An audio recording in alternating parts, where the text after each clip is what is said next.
अगर आपने जीपीयूज के साथ काम करने में थोड़ा भी समय बिताया है, तो आपने शायद लोगों को कूडा ड्राइवर, कूडा runtime driver version versus runtime version और एनवीएमएल जैसे टर्म्स यूज करते हुए सुना होगा।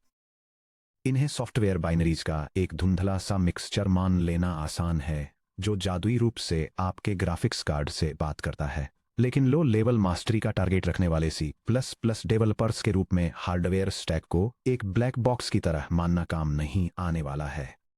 जब आपका एप्लीकेशन एक कूड़ा कर्नल लॉन्च करता है, यूनिफाइड मेमोरी एलोकेट करता है या डिवाइस टेम्परेचर क्वेरी करता है, तो आपका कोड एक carefully engineered multi layered software stack से होकर गुजरता है।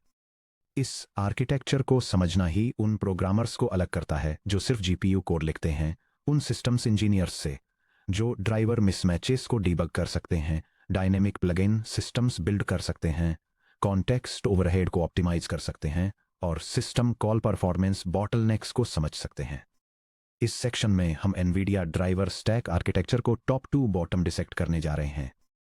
हम यूजर स्पेस लाइब्रेरीज को एग्जामिन करेंगे, एक्सप्लिसिट और इम्प्लिसिट कॉन्टेक्स्ट मैनेजमेंट के बीच के डिफरेंसेस को एक्सप्लोर करेंगे, देखेंगे कि सिस्टम कॉल्स कर्नल स्पेस में कैसे क्रॉस करते हैं और ये पता लगाएंगे कि मॉनिटरिंग टूल्स इस पजल में कहाँ फिट होते हैं।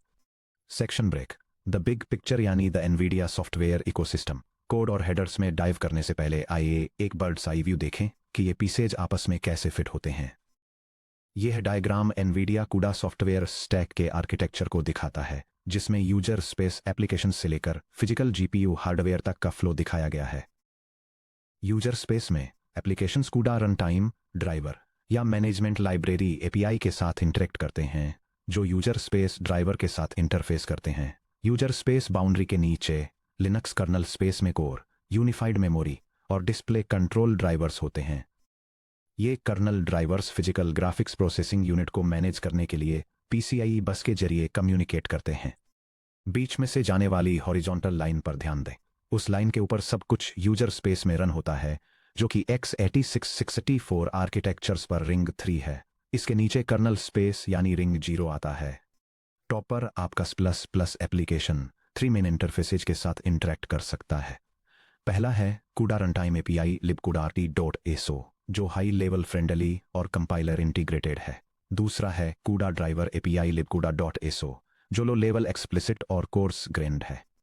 और तीसरा है एनवीएमएल libnvidia.ml.so, जो डिवाइस स्टेटस थर्मल्स और हार्डवेयर कंट्रोल के लिए एक स्पेशलाइज्ड मैनेजमेंट लाइब्रेरी है। आइए हर कंपोनेंट को ब्रेक डाउन करें ताकि देख सकें कि ये क्या करता है, ये क्यों एग्जिस्ट करता है और ये अंडरलाइंग हार्डवेयर के साथ कैसे इंटरेक्ट करता है। Section break, the high level workhorse यानी कूडा रनटाइम एपीआई। अगर आपने पहले बेसिक कूडा कोड लिखा है, तो आप कूडा रनटाइम एपीआई से पहले से ही फैमिलियर होंगे। आप कूडा अंडरस्कोर रनटाइम .h इंक्लूड करते हैं, libcuda.rt.so से लिंक करते हैं या स्टैटिकली libcuda.rt_static.a को लिंक करते हैं और कूडा प्रीफिक्स वाले फंक्शन कॉल्स लिखते हैं, जैसे कूडा मेलॉक, कूडा मेम कॉपी, कूडा फ्री और कूडा डिवाइस सिंक्रोनाइज। कूडा रनटाइम एपीआई को डेवलपर प्रोडक्टिविटी के लिए डिजाइन किया गया है। यह कूडा ड्राइवर एपीआई के ऊपर काम करता है और एक एब्स्ट्रैक्शन लेयर प्रोवाइड करता है जो जीपीयू हार्डवेयर स्टेट मैनेज करने के कॉम्प्लेक्स एडमिनिस्ट्रेटिव ओवरहेड को छुपाती है। Implicit context management, GPU programming में एग्जीक्यूशन एक कूडा कॉन्टेक्स्ट के अंदर होता है। एक कॉन्टेक्स्ट जीपीयू की सारी स्टेट को होल्ड करता है, जैसे कि उसके virtual address space mappings, allocated memory chunks, loaded colonel's, streams और इवेंट्स। जब आप ड्राइवर एपीआई का यूज करते हैं, तो आपको इन कॉन्टेक्स्ट्स को एक्सप्लिसिटली क्रिएट, पुश, पॉप और डिस्ट्रॉय करना पड़ता है, लेकिन runtime API implicit context management का यूज करता है। जब आप पहली बार किसी ऐसे रनटाइम फंक्शन को कॉल करते हैं जिसे जीपीयू की जरूरत होती है, जैसे कि कूडा मैलॉक या किसी कर्नल को लॉन्च करना, तो रनटाइम एपीआई ऑटोमेटिकली कूडा ड्राइवर को इनिशियलाइज कर देता है। एक डिफ़ॉल्ट डिवाइस सिलेक्ट करता है जो आमतौर पर डिवाइस 0 होता है और आपके करंट होस्ट थ्रेड पर उस डिवाइस के लिए एक प्राइमरी कॉन्टेक्स्ट क्रिएट कर देता है। इससे आपके दर्जनों लाइनों का सेटअप बॉयलरप्लेट बच जाता है, लेकिन यह कुछ बारीक परफॉर्मेंस सरप्राइजेस ला सकता है। उदाहरण के लिए, कूडा मैलॉक की उस पहली कॉल में 100 से 200 मिलीसेकंड्स लग सकते हैं, क्योंकि यह बैकग्राउंड में सीक्रेटली ड्राइवर को इनिशियलाइज कर रहा होता है और एक कॉन्टेक्स्ट को स्पिन अप कर रहा होता है। सिंटैक्टिक शुगर और compiler integration, runtime API NVCC यानी एनवीडिया कूडा कंपाइलर के साथ मिलकर काम करता है। जब आप ट्रिपल शेवरॉन सिंटैक्स का यूज करके कर्नल लॉन्चेस लिखते हैं, ये कोड एक ग्राफिक्स कार्ड पर पैरेलल प्रोसेसर कर्नेल लॉन्च करता है, एग्जीक्यूशन थ्रेड्स के लिए ग्रिड और ब्लॉक साइजेस सेट अप करता है, शेयर्ड मेमोरी एलोकेट करता है और ऑपरेशन को एक स्पेसिफिक स्ट्रीम में असाइन करता है। होस्ट कंपाइलर जैसे G++ या क्लैंग यहाँ स्टैंडर्ड C++ सिंटैक्स को नेचुरली नहीं समझेगा। प्री प्रोसेसिंग फेज के दौरान NVCC इस ट्रिपल शेवरॉन एक्सप्रेशन को standard C++ runtime API function calls में ट्रांसलेट करता है। यह एग्जीक्यूशन पैरामीटर्स को एक इंटरनल लॉन्च स्टैक पर पैक करता है, आर्ग्यूमेंट्स arg1 और arg2 को एक कॉन्टिगुअस मेमोरी बफर में मार्शल करता है और कूडा लॉन्च कर्नल को कॉल करता है। यहाँ एक क्विक लुक है कि एक सिंपल रनटाइम API प्रोग्राम कैसा दिखता है। यह C+ program graphics processing unit पर वेक्टर एडिशन परफॉर्म करके कूडा प्रोग्रामिंग के बेसिक्स डेमोन्स्ट्रेट करता है। यह होस्ट पर 2 एरेज इनिशियलाइज करता है, डिवाइस पर मेमोरी एलोकेट करता है जिससे इम्प्लिसिट कॉन्टेक्स्ट क्रिएशन ट्रिगर होता है, डेटा को डिवाइस पर कॉपी करता है, एलिमेंट्स को ऐड करने के लिए एक पैरेलल GPU कर्नल लॉन्च करता है, रिजल्ट्स को वापस होस्ट पर रिट्रीव करता है और फाइनली सभी एलोकेटेड रिसोर्सेज को फ्री कर देता है। रनटाइम API आपके कोड को क्लीन, रीडेबल और इडियोमेटिक रखता है। हालांकि यह convenience fine grained architectural control की कीमत पर आती है। Section break. The bare metal engine room, the CUDA driver API। अगर रनटाइम API एक ऑटोमेटिक लग्जरी सेडान चलाने जैसा है तो कूडा ड्राइवर API एक मैनुअल ट्रांसमिशन रेस कार के कॉकपिट में बैठने जैसा है। आपको हर पैरामीटर पर कंप्लीट कंट्रोल मिलता है, लेकिन अगर आप किसी डिटेल को हैंडल करना भूल जाते हैं तो सिस्टम इसे आपके लिए नहीं करेगा। ड्राइवर API हेडर CUDA.h के जरिए एक्सपोज होता है और libcuda.so के अंदर रहता है। नेमिंग कन्वेंशन में बदलाव पर ध्यान दें। फंक्शंस CUDA के बजाय CU से शुरू होते हैं, जैसे कि CU में malloc, CU launch kernel. Data types CU से शुरू होते हैं, जैसे कि CU device, CU context, CU module, CU function, CU device pointer. Error codes CUDA एरटी के बजाय CU रिजल्ट इनम्स के रूप में रिटर्न होते हैं। ड्राइवर API का यूज क्यों करें? अगर रनटाइम API इतना आसान है तो कोई ड्राइवर API का यूज क्यों करेगा? डायनेमिक कोड लोडिंग और JIT compilation runtime API typically expect करता है कि कंपाइल्ड GPU कोड सीधे आपके हॉप के होस्ट एग्जीक्यूटेबल बाइनरी के अंदर एम्बेडेड हो। लेकिन क्या होगा अगर आप कोई लैंग्वेज बाइंडिंग लिख रहे हैं, जैसे PyTorch या JAX, कोई डेटाबेस इंजन या कोई ग्राफिक्स रेंडरर जो रन टाइम पर डायनेमिकली GPU कोड जनरेट करता है? ड्राइवर API आपको raw PTX parallel thread execution assembly text या कंपाइल्ड .qbin लेने, उसे ऑन द फ्लाई कंपाइल या लोड करने, एक kernel pointer CU function extract करने और उसे रन करने की इजाजत देता है। Fine grand context management.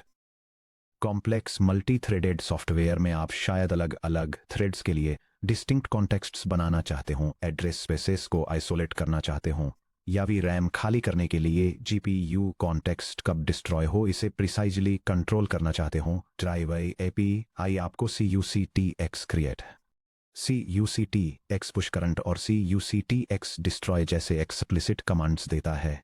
NVCC पर कोई डिपेंडेंसी नहीं, क्योंकि driver API pure standard C या C++ फंक्शन कॉल्स और manual argument array packing CU launch kernel का यूज करता है। इसलिए आपको अपनी होस्ट एप्लीकेशन को कंपाइल करने के लिए NVCC की जरूरत नहीं है।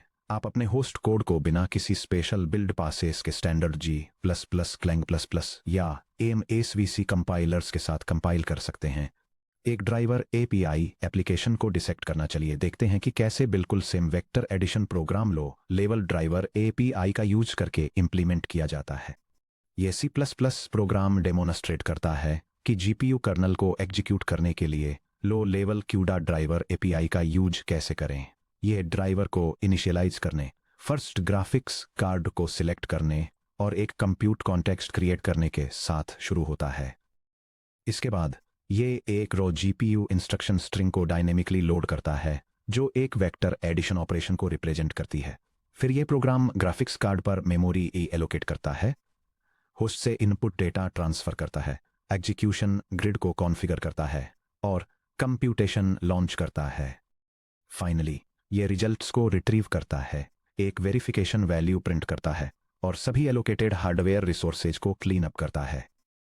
दोनों एग्जाम्पल्स को कंपेयर करते हैं रन टाइम एपीआई के साथ क्यूडा मैलॉक और डी बाइट्स एक standard C plus plus plus pointer address float pointer लेता है ड्राइवर एपीआई के साथ सी यू मेम एलोक और ए बाइट्स एक सी यू डिवाइस पीटीआर पर ऑपरेट करता है जो डिवाइस पर एक 664 बिट वर्चुअल मेमोरी एड्रेस को रिप्रेजेंट करता है। रन टाइम सिंटैक्स पार्सिंग और कर्नेल लॉन्चिंग को सीमलेसली हैंडल करता है। ड्राइवर को पैरामीटर्स के लिए explicit string lookups J IT compilation passes C U module load data और वॉइड पॉइंटर एरे पैकिंग की जरूरत होती है। इंटरऑपरेबिलिटी ड्राइवर और रन टाइम एपीआई को मिक्स करना क्या आप एक ही एप्लीकेशन में दोनों का यूज कर सकते हैं? बिल्कुल हाँ। कूडा रन टाइम एपीआई कूडा ड्राइवर एपीआई के ऊपर बना है। अंदर the hood dynamic library libcudar.sodl open का यूज करके libcuda.so को लोड करती है और रन टाइम कमांड्स को ड्राइवर ऑपरेशंस में ट्रांसलेट करती है। आप कूडा गेटर हेल्पर्स का यूज करके रन टाइम कोड से एक्टिव ड्राइवर कॉन्टेक्स्ट को क्वेरी कर सकते हैं या CUCTX गेट करंट से अंडरलाइंग ड्राइवर कॉन्टेक्स्ट को रिट्रीव कर सकते हैं। ये interoperability high performance C plus libraries लिखते समय बहुत क्रूशियल होती है।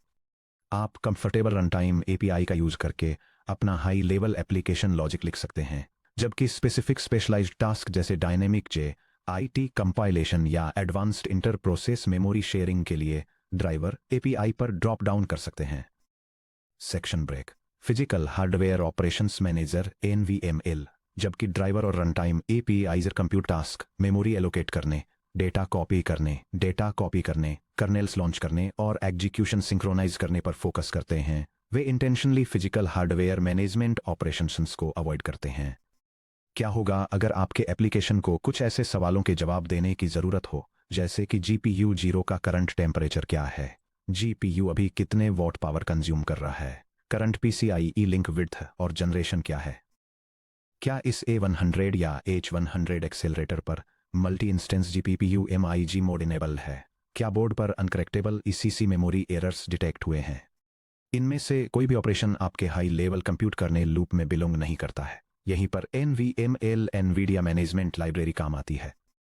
NVML.h के जरिए एक्सपोज्ड और libNVIDIA ML.so में इम्प्लीमेंटेड NVML NVIDIA GPUs के उसके ऑपरेशनल स्टेट को मॉनिटर और मैनेज करने के लिए एक C बेस्ड प्रोग्रामेटिक इंटरफेस है। कमांड लाइन एडमिनिस्ट्रेटिव यूटिलिटीज जैसे NVIDIA SMI सीधे NVML के ऊपर बनी है।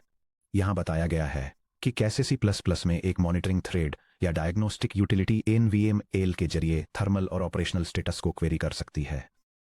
यह C++ प्रोग्राम सिस्टम के ग्राफिक्स प्रोसेसिंग यूनिट्स के बारे में इंफॉर्मेशन क्वेरी और डिस्प्ले करने के लिए NVIDIA मैनेजमेंट लाइब्रेरी को इनिशियलाइज करता है। यह अवेलेबल ग्राफिक्स प्रोसेसर्स को काउंट करता है और लाइब्रेरी सेशन को क्लोज करने से पहले हर एक के लिए उसका model name, current temperature, video memory usage, core utilization और मेमोरी बस यूटिलाइजेशन रिट्रीव और प्रिंट करता है।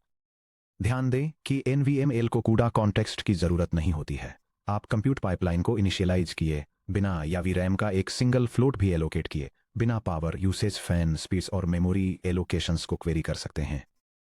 NVML direct system driver layers तक इंडिपेंडेंट कंट्रोल पाथ्स के जरिए कम्युनिकेट करता है। Section break crossing the great divide user space to kernel space transitions. अब जब हमने user space libraries libc ueart.so libc ua.so और libNVIDIA ML.so को देख लिया है, तो चलिए ट्रेस करते हैं कि उनके कमांड्स असल में GPU हार्डवेयर तक कैसे ट्रैवल करते हैं।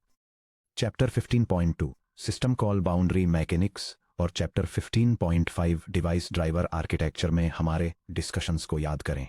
लिनक्स सिस्टम्स में user applications unprivileged execution modes यानी रिंग 3 में रन होते हैं। वे PCIe डिवाइसेज से मैप्ड फिजिकल मेमोरी को डायरेक्टली मैनिपुलेट नहीं कर सकते हैं और नहीं वे हार्डवेयर रजिस्टर्स को कमांड्स इश्यू कर सकते हैं। ऐसा करने से मॉडर्न ऑपरेटिंग सिस्टम्स की आइसोलेशन गारंटीज का वायलेशन होगा। तो CU में मेलो को कॉल करने या किसी कर्नेल को लॉन्च करने से वास्तव में हार्डवेयर रिसोर्सेज कैसे एलोकेट होते हैं और कंप्यूट यूनिट्स कैसे स्टार्ट होती हैं। /dev में कैरेक्टर डिवाइसेज। जब लिनक्स बूट के दौरान NVIDIA ड्राइवर स्टैक लोड होता है तो kernel driver /dev file system में कई special character device nodes setup करता है। आप उन्हें स्टैंडर्ड टर्मिनल टूल्स का यूज करके अपनी मशीन पर देख सकते हैं। ये terminal command Linux device directory में एनवीडिया डिवाइस फाइल्स को लिस्ट करता है ताकि ये वेरीफाई किया जा सके कि ग्राफिक्स कार्ड ड्राइवर्स कंट्रोलर और यूनिफाइड मेमोरी टूल्स इंस्टॉल्ड हैं, और ये उनकी फाइल परमिशंस को दिखाता है। ये entry points distinct roles play करते हैं। /dev/nvidia0/dev/nvidia1 PCI ई बस पर installed individual physical GPU boards को रिप्रेजेंट करते हैं। /dev/nvidia-CTL यूनिवर्सल कंट्रोल डिवाइस है जिसका use administrative queries, hardware lock semantics acquire करने और टारगेट डिवाइस सिलेक्शन से पहले ग्लोबल कॉन्फ़िगरेशन के लिए किया जाता है। /dev/nvidia-UVM unified virtual memory driver entry point है जो सीपीयू और जीपीयू आर्किटेक्चर्स में वर्चुअल मेमोरी एड्रेस स्पेसेज और पेज फॉल्ट्स को हैंडल करता है। Mechanics of IOCTL। जब आप CU में मेलॉग जैसा कोई ड्राइवर API फंक्शन एग्जीक्यूट करते हैं या कोई कर्नेल लॉन्च करते हैं, तो user space libcuda.so open system call का यूज करके इन डिवाइस फाइल्स को ओपन करता है और IOCTL यानी इनपुट या आउटपुट कंट्रोल कॉल्स का यूज करके लिनक्स कर्नेल के साथ कम्युनिकेट करता है। एक IOCTL एक स्टैंडर्ड लिनक्स सिस्टम कॉल है जिसे इस तरह डिफाइन किया गया है। यह signature Unix like operating systems में एक सिस्टम कॉल को डिफाइन करता है जिसका यूज डिवाइस स्पेसिफिक इनपुट और आउटपुट ऑपरेशंस परफॉर्म करने के लिए किया जाता है, जिससे एक प्रोग्राम सेटिंग्स को कॉन्फ़िगर करने या डिवाइस स्टेटस को रिट्रीव करने के लिए हार्डवेयर ड्राइवर्स के साथ डायरेक्टली कम्युनिकेट कर सके। जहां FD ओपन फाइल डिस्क्रिप्टर है जो /dev/nvidia-CTL या /dev/nvidia0 की तरफ पॉइंट करता है। रिक्वेस्ट एक hardware specific command code integer है। arg यूजर स्पेस स्ट्रक्ट का एक पॉइंटर है जिसमें ऑपरेशन के लिए पैरामीटर्स होते हैं। जब आपका एप्लीकेशन एक IOCTL कॉल करता है तो CPU एक स्पेशल असेंबली इंस्ट्रक्शन एग्जीक्यूट करता है जो x86-64 पर सिस्कॉल है, जिससे एक हार्डवेयर ट्रैप ट्रिगर होता है जो एग्जीक्यूशन को रिंग 3 यूजर स्पेस से रिंग 0 कर्नेल स्पेस में ट्रांजिशन करता है। ऑपरेटिंग सिस्टम कर्नेल इस ट्रैप को इंटरसेप्ट करता है, सिस्टम कॉल टाइप को आइडेंटिफाई करता है और एग्जीक्यूशन को कर्नेल स्पेस में रजिस्टर्ड ड्राइवर हैंडलर पर राउट करता है, विशेष रूप से कर्नेल मॉड्यूल nvidia.ko के अंदर। Kernel driver user space memory buffer से पैरामीटर्स को अनपैक करता है, परमिशंस को वैलिडेट करता है और रिक्वेस्टेड ऑपरेशन को परफॉर्म करता है। यह diagram graphics card memory allocate करने के सीक्वेंस ऑफ ऑपरेशंस को इलस्ट्रेट करता है, जिसमें यूजर स्पेस एप्लीकेशन से लेकर ऑपरेटिंग सिस्टम कर्नेल तक के एग्जीक्यूशन पाथ को ट्रेस किया गया है। यह एक C+ एप्लीकेशन के ग्राफिक्स लाइब्रेरी के थ्रू मेमोरी एलोकेशन रिक्वेस्ट करने के साथ शुरू होता है। लाइब्रेरी रिक्वेस्ट पैरामीटर्स को पैकेज करती है और एक सिस्टम कॉल एग्जीक्यूट करती है। इससे कर्नेल स्पेस में ट्रांजिशन ट्रिगर होता है जहां डिवाइस ड्राइवर रिक्वेस्ट को हैंडल करता है। ड्राइवर एलोकेशन डिटेल्स को पार्स करता है, ग्राफिक्स प्रोसेसर के लिए वर्चुअल मेमोरी पेज टेबल्स को कॉन्फ़िगर करता है और मेमोरी मैप्ड इनपुट आउटपुट का यूज करके फिजिकल हार्डवेयर पर डायरेक्टली राइट करता है। कर्नेल मॉड्यूल्स nvidia.ko और nvidia UVM.ko IOCTL लेयर के नीचे एक्चुअल कर्नेल ड्राइवर मॉड्यूल्स होते हैं। nvidia.ko ये मोनोलिथिक कोर ड्राइवर है। ये low level GPU hardware resources को मैनेज करता है, जैसे MMU पेज टेबल्स सेटअप करना, host to device interrupt routines configure करना, पावर मैनेजमेंट स्टेट्स को हैंडल करना और हार्डवेयर AMMIO यानी मेमोरी मैप्ड इनपुट या आउटपुट रीजन्स को कर्नेल स्पेस में मैप करना। nvidia UVM.ko हमारे चैप्टर 19.4 हार्डवेयर रिसोर्स कंट्रोलर्स के डीप डाइव से कनेक्ट करते हुए ये kernel module unified virtual memory को मैनेज करता है। यह सीधे लिनक्स पेज फॉल्ट मैकेनिज्म में हुक करता है। जब आपका CPU CUDA malloc मैनेज्ड द्वारा मैनेज्ड मेमोरी के किसी पेज को एक्सेस करता है जो करंटली GPU पर है, तो एक CPU पेज फॉल्ट होता है। nvidia UVM.ko इस पेज फॉल्ट को कैच करता है, फॉल्टिंग CPU थ्रेड को पॉज करता है, VRAM से होस्ट सिस्टम रैम में डेटा पेज को माइग्रेट करने के लिए PCIe ट्रांसफर्स इश्यू करता है, पेज टेबल एंट्रीज को अपडेट करता है और CPU एग्जीक्यूशन को रिज्यूम करता है। Section break, the anatomy of a kernel launch यानी कोड से हार्डवेयर तक का ट्रेस। इन सभी आर्किटेक्चरल लेयर्स को एक साथ लाने के लिए आइए एक सिंगल CUDA कर्नेल लॉन्च की कंप्लीट लाइफ साइकिल को ट्रेस करते हैं और हाई लेवल C++ से लेकर फिजिकल हार्डवेयर एग्जीक्यूशन के हर स्टेप को ट्रैक करते हैं। मान लीजिए कि आप अपनी एप्लीकेशन में इस स्टेटमेंट को एग्जीक्यूट करते हैं। यह CUDA command graphics processing unit पर एक पैरेलल कंप्यूटिंग कर्नेल लॉन्च करता है। इसे 1024 ब्लॉक्स और 256 थ्रेड्स पर ब्लॉक के साथ एग्जीक्यूट करने के लिए कॉन्फ़िगर करता है, ताकि इनपुट बफर से डेटा प्रोसेस किया जा सके और रिजल्ट्स को आउटपुट बफर में स्टोर किया जा सके। यहां बताया गया है कि स्टैक में स्टेप बाय स्टेप क्या होता है। स्टेप 1 प्री प्रोसेसिंग और ट्रांसलेशन NVCC। कंपाइलर आपके ट्रिपल शेवरॉन एक्सप्रेशन को रनटाइम कॉल्स में ट्रांसफॉर्म कर देता है। ग्रिड डायमेंशन 1024 और ब्लॉक डायमेंशन 256 जैसे parameters runtime argument stack calls के जरिए कॉन्फ़िगर किए जाते हैं। Argument pointers D input D output एक एग्जीक्यूशन पैरामीटर वर्कस्पेस में कॉपी हो जाते हैं। कंपाइलर इस लाइन को CUDA लॉन्च कर्नेल की कॉल से रिप्लेस कर देता है। Step 2 runtime to driver API mapping libcudat.so। CUDA launch kernel current thread के इम्प्लिसिट CUDA कॉन्टेक्स्ट को वैलिडेट करता है। अगर कोई कॉन्टेक्स्ट एक्सिस्ट नहीं करता है तो यह ऑटोमेटिकली एक क्रिएट कर देता है। इसके बाद यह रिक्वेस्ट को लो लेवल ड्राइवर API इंटरफेस पर मैप करता है और कर्नेल एड्रेस और कॉन्फ़िगरेशन ऑप्शंस को CU लॉन्च कर्नेल को पास करता है। Step 3 command stream construction libcuda.so। User space libcuda.so के अंदर ड्राइवर हाई लेवल रिक्वेस्ट को कंक्रीट हार्डवेयर ऑपरेशंस में ट्रांसलेट करता है। ये ग्रिड और ब्लॉक डायमेंशंस रजिस्टर रिक्वायरमेंट्स और शेयर्ड मेमोरी एलोकेशंस को एक लो लेवल बाइट सीक्वेंस में फॉर्मेट करता है, जिसे कमांड बफर वर्क डिस्क्रिप्टर कहा जाता है। यह इस डिस्क्रिप्टर को शेयर्ड मेमोरी के एक रीजन में राइट करता है जो यूजर एप्लीकेशन और GPU के बीच मैप्ड होता है, जिसे रिंग बफर या पुश बफर के रूप में जाना जाता है। Step 4 syscall transition IOCTL physical GPU hardware को नोटिफाई करने के लिए कि पुश बफर में नया काम रेडी है। libcuda.so डेव या NVIDIA 0 को टारगेट करते हुए एक IOCTL सिस्टम कॉल एग्जीक्यूट करता है। CPU एग्जीक्यूशन कॉन्टेक्स्ट को रिंग 3 से रिंग 0 में स्विच करता है और कंट्रोल NVIDIA.ko को सौंप देता है। स्टेप 5 कर्नल स्पेस और हार्डवेयर डोरबेल NVIDIA.ko के अंदर कर्नल ड्राइवर रिक्वेस्ट को प्रोसेस करता है। अगर ज़रूरत हो तो ये GPU के मेमोरी पेज मैपिंग्स को अपडेट करता है और PCIe बस पर MMIO के जरिए एक स्पेसिफिक फिजिकल हार्डवेयर रजिस्टर में राइट करता है, जिसे डोरबेल रजिस्टर के रूप में जाना जाता है। डोरबेल रजिस्टर में राइट करने से हार्डवेयर गीगा थ्रेड इंजन, जो कि GPU का हार्डवेयर शेड्यूलर है, उसे अलर्ट मिलता है कि पुश बफर में नया काम अवेलेबल है। Step 6 hardware execution. GPU का कमांड प्रोसेसर पुश बफर से वर्क डिस्क्रिप्टर को रीड करता है। अवेलेबल स्ट्रीमिंग मल्टीप्रोसेसर्स यानी SMs में 1024 थ्रेड ब्लॉक्स को शेड्यूल करता है, रजिस्टर फाइल्स और शेयर्ड मेमोरी स्पेसेस को इनिशियलाइज करता है और फिजिकल हार्डवेयर एग्जीक्यूशन पाइपलाइंस पर वार्प इंस्ट्रक्शंस को एग्जीक्यूट करना शुरू कर देता है। Section break summary of architectural layers. Stack के जरिए हमारी जर्नी को रिकैप करने के लिए यहां बताया गया है कि प्राइमरी कंपोनेंट्स आपस में कैसे कंपेयर होते हैं। यह टेबल NVIDIA इकोसिस्टम में 4 कंपोनेंट्स को कंपेयर करती है, जो हैं CUDA runtime API, CUDA driver API, NVML और कर्नल ड्राइवर।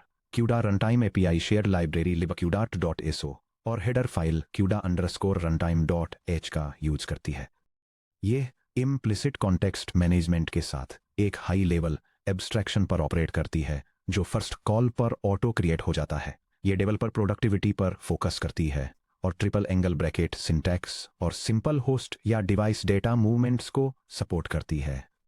वहीं दूसरी तरफ CUDA driver API low level control provide करने के लिए libcuda.so और हेडर फाइल CUDA.h का यूज करती है। इसे cu-ctx-create और cu-ctx-destroy जैसी कॉल्स का यूज करके एक्सप्लिसिट कॉन्टेक्स्ट मैनेजमेंट की ज़रूरत होती है, और यह डायनेमिक PTX या क्यूबिन मॉड्यूल JIT लोडिंग और फाइन ग्रेन्ड कॉन्टेक्स्ट मैनेजमेंट के लिए रिस्पॉन्सिबल है। NVML कंपोनेंट libnvidia-ml.so और हेडर फाइल nvml.h का यूज करता है। यह बिना किसी कॉन्टेक्स्ट की ज़रूरत के सिस्टम एडमिनिस्ट्रेशन को सर्व करता है और temperature, fans, power usage, ECC errors और MIG कॉन्फ़िगरेशन जैसी हार्डवेयर हेल्थ ट्रैकिंग पर फोकस करता है। लास्ट में kernel driver internal kernel API के साथ NVIDIA.ko और NVIDIA-UVM.ko का यूज करता है। कर्नल स्पेस रिंग 0 में रन करते हुए यह हार्डवेयर लेवल ट्रैकिंग को मैनेज करता है और IOCTAL system calls, page fault handling, MMIO access और PCI कम्युनिकेशंस को हैंडल करता है। Section break. Looking ahead to sub topic 20.5। अब जब आप underlying driver architecture, user space, libraries और सिस्टम कॉल बाउंड्रीज को समझ गए हैं, तो आपके पास GPU एग्जीक्यूशन एनवायरनमेंट्स को इफेक्टिवली इंस्पेक्ट, प्रोफाइल और ट्रबल शूट करने के लिए जरूरी फाउंडेशनल नॉलेज है। सब टॉपिक 20.5 में हम थ्योरी से hands on command line tools पर शिफ्ट होंगे। हम उन यूटिलिटीज का यूज करेंगे जो इन स्टैक लेयर्स के साथ डायरेक्टली इंटरफेस करती हैं, जैसे कि NVIDIA SMI, device query, NVTop और system level tracing utilities. Ubuntu Linux पर रियल वर्ल्ड ड्राइवर कॉन्फ़िगरेशंस को डायग्नोज करने, एक्टिव वर्कलोड्स को इवेलुएट करने और सिस्टम एनवायरनमेंट इश्यूज को डिबग करने के लिए